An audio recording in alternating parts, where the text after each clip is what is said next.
سایکس بیکو یک جوا صدم سرکه ایکو بو صدم افقاسانا کوکی در بکبن. جه انجام سایکس بیکو اف سیستم دولت نتاو درکت. رژیم باس یک جه انجام سایکس بیکوه. بسالا دستلاتا خدا مشاندن، ذهنیتک عقلیتک دارونشکاندن. ایرو پر بزحمتی چه دبکو و عقلیتا به در باز کرنش. بر جواکک لسر وی چانده پرورده کر. در ویوه وان پرس کرده که حمیل شون خوهشتن. اف دستلاتا نو هاتیه بشیوازه که دبیجه ام چاره سر بکن، دبیجه ام لحفده بکن، ریبازن لحف کرنین حیاب نها بدیتنا ما هین باش نهاتنه پیدا کر.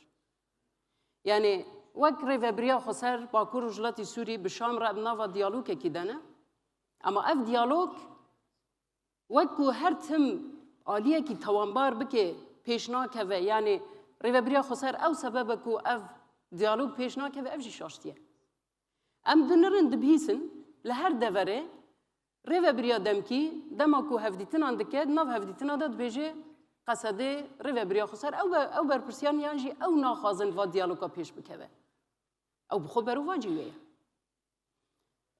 هر هفدیتنک چی بویه حیاب نها پیشتیوه امانل بنده هفدیتنک ده هولدان و بده تفلی هولدان ناف دولتی ایکو هنه لسر رینه یعنی تخطی دانش بکو وان دیالوگا بردوام ببن گل لک آستانگیل پیشوی درد کبن و به باوریا من ده او عقلیت یک آستانگین هری سرکه ایکو ناهله جواتین هفبش چی ببن ایکو ناهله دیالوگ بره و بچن ایکو لپیشیا خو گلک آستانگیا دردخین و زمان وان داده به